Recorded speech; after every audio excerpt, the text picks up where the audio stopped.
Hello, this is Dr. Nisha Mathur, Associate Professor, Department of Mathematics, MLV, Government College, Bhilwara. आज हम हाइपोजेमेट्रिक distribution के बारे में डिस्कस करेंगे। कल हमने लास्ट वीडियो में मैंने नेगेटिव बाइनोमियल डिस्ट्रीब्यूशन बताया था। उसके पहले बाइनोमियल डिस्ट्रीब्यूशन, बर्नौलीज डिस्ट्रीब्यूशन किए थे। नेगेटिव बाइनोमियल डिस्ट्रीब्यूशन में हमने देखा था कि probability of success remains the same through out the trials. लेकिन अगर प्रोबेबिलिटी सेम नहीं रहती है तो फिर हम हाइपरजेमेट्रिक डिस्ट्रीब्यूशन यूज में लेते हैं। उसमें ये है कि जैसे सपोज करिए कि एक बैग है जिसमें कुछ रेड कुछ वाइट बॉल्स हैं और हमें रैंडमली उसमें से ड्रॉ करनी है। तो एक बॉल अगर हम निकालते हैं उसमें से, तो जब हम सेकंड बॉल निकालते हैं तो वो फर्स्ट बॉल की प्रोबेबिलिटी उसको अफेक्ट करती है अनटिल एंड अनलेस हम फर्स्ट बॉल को वापस से बैग में डालें। तो इस तरह का जो सिलेक्शन होता है उसके लिए फिर हम हाइपरजेमेट्रिक डिस्ट्रीब्यूशन को यूज में लेते हैं। तो हम देखेंगे in probability theory and statistics the hypergeometric distribution is a discrete probability distribution that describes the probability of success in draws means without replacement। यहाँ पर ये मेंशन करना बहुत ज़रूरी है कि without replacement, क्योंकि अगर हम वापस से उसको रख देंगे उस बॉल को उस बैग में, अगर हम वापस से डाल देंगे, या जैसे कार्ड्स का पैक होता है जिसमें 52 कार्ड्स होते हैं और किसी भी एक कार्ड को निकालने की प्रोबेबिलिटी होती है हमारी 1/52। अब अगर हम सेकंड कार्ड निकालते हैं और पहले वाले को वापस रख देते हैं तो हमारे total number of cards same ही रहते हैं 52। तो फिर अगर हम एक उसमें से निकालते हैं तो उसकी प्रोबेबिलिटी 1/52 ही रहती है। लेकिन अगर जो हमने पहला वाला कार्ड निकाला है उसको हम पैक में वापस ना मिला के उसको अलग रखेंगे और फिर हम दूसरा कार्ड निकालेंगे तो दूसरे कार्ड की जो प्रोबेबिलिटी होगी अब वो 51 कार्ड में से एक सिलेक्शन होगा, तो वो 1/51 होगा। इसलिए यहाँ पर ये लिखना विदाउट रिप्लेसमेंट बहुत ज़रूरी है। तो विथ रिप्लेसमेंट आएगा तो टोटल नंबर 52 ही रहेंगे या नंबर ऑफ बॉल्स भी सेम ही रहेंगे।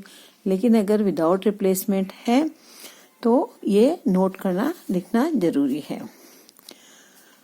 तो you get the probability of success in draws without replacement from a finite population of size. Finite population of size means number of elements या number of balls या number of cards जो है वो finite है, countable है। This distribution is very similar to binomial distribution. लेकिन binomial distribution के अंदर हमारी हर ट्रायल में सक्सेस की जो प्रोबेबिलिटी है वो remains the same. In fact the binomial distribution is a very good approximation of the hypergeometric distribution for sampling 5% or less of the population. The hypergeometric distribution differs from the binomial distribution in the lack of replacement, जो कि मैंने यहाँ पर कहा without replacement।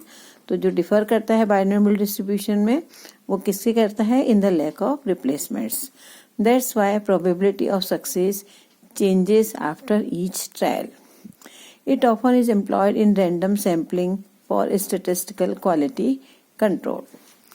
A simple everyday life example is the random selection of members for a team from a population of girls and boys. Let the size of the population selected from be n। मान लीजिए total number of population हमारी जो है वो n है, उसमें से with k elements of the population belonging to one group and जो रिमेनिंग n-k है to other group, say success और से फेलियर और से मेल और से फीमेल, गर्ल, बॉय, कुछ भी बोल सकते हैं। Further let the number of samples drawn from the population be small n which is lying between 0 to capital N. Then the probability P that the number X of elements drawn from the successful group is equal to some number X which is given by K। अगर हम यहाँ पर ये जो मान रहे हैं success तो KCX, फिर K हमने एक ग्रुप के मेंबर ले लिया, टोटल नंबर ऑफ पॉपुलेशन हमारी N है तो रिमेनिंग रह गया N-K। और हम मान रहे हैं कि स्मॉल n जो है वो हमारा यहाँ पर नंबर ऑफ सैंपल्स ड्रॉन है। तो अगर यहाँ x आ गया तो यहाँ हमारा n-x आएगा फ्रॉम कैपिटल N-K, और टोटल नंबर n है, टोटल ड्रॉज n है, तो ये NC हो जाएगा। इसको हम सिंप्लीफाई करेंगे तो हमारा यहाँ पर ये आ जाएगा, जो कि हमारी प्रोबेबिलिटी ऑफ x हो जाएगी। फिर हम मीन निकालेंगे। Mean is equal to expected value of x which is equal to x px। तो सिंप्लीफाई करने पर यह है NK divide by capital N। फिर हम जैसे हमने मीन निकाला है वैसे ही हम मीन मीन्स μ'1 या μ1 μ'2 निकालेंगे, और फिर μ'2 निकालने के बाद हम वेरिएंस निकालेंगे μ'2 माइनस μ'1 स्क्वायर, जिसकी वैल्यू हमारी ये आ जाएगी सिंप्लीफाई करने पर। इसका एक एग्जाम्पल है, अ deck of cards contain 20 cards, 6 red cards and 14 black cards. 6 red and 14 black, total number of cards and means capital N 20 हो गया, K 6 हो गया, और ये remaining 14। 5 cards are drawn. 5 cards means small n are drawn randomly without replacement. What is the probability that exactly 4 red cards are drawn? तो x हमारा हो गया 4 यहाँ पर। तो probability for x is equal to 4, exactly 4 red cards. 6C4 red हमारे पास 6 हैं, तो 6 में से हमें 4 रेड कार्ड्स लेने का 6C4 आ गया, और फिर टोटल 20 है हमारे पास, तो रिमेनिंग 14 है और 5 कार्ड्स चाहिए। तो जो 1 कार्ड होगा वो हमारा किस में से होगा, ब्लैक में से, 14C1, एंड ये हो जाएगा टोटल नंबर 20। 5 सेलेक्ट, तो 20C5। इसको सिंप्लीफाई करके हम आंसर निकाल लेंगे। इसी का एक और एग्जाम्पल है,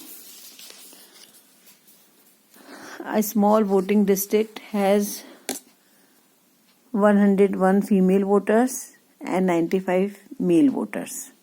A random sample of 10 voters is drawn. What is the probability that exactly 7 of the voters will be female? हमारे पास एक ग्रुप है फीमेल का, एक ग्रुप है मेल का। फीमेल्स में 101 फीमेल्स हैं और 95 मेल्स हैं, तो टोटल हो गया हमारा 196। 196 में से हमें 10 वोटर्स निकालने हैं। 196 में से 10 वोटर्स निकाल रहे हैं। अब उसमें से हमें देखना है कि जो प्रोबेबिलिटी है वो exactly 7 of the voters will be female. तो 101 में से 7 फीमेल की, 101C7 हो गया। Number of ways of choosing 7 females from 101 females, और टोटल हमें जो निकालने हैं वो 10 है। तो अगर 7 फीमेल हैं तो 3 जो हैं वो मेल हो जाएंगे, और मेल का सिलेक्शन होगा 95 मेल वोटर्स में से, तो वो हो गया number 95C3। Number of ways of choosing 3 males voters from 95 males, और टोटल हो गया 101 प्लस 95 196C10। 10 कहाँ से आ गया, 7 और ये 3, 10 हो गया। 196C10 means total number of ways to choose 10 voters from population size है हमारा 196। तो for exactly 7 x is equal to 7 के लिए 101C7, 95C3 और 196C10, ये सिंप्लीफाई किया हमने और ये हमारा इसका आंसर आ जाएगा। Thank you.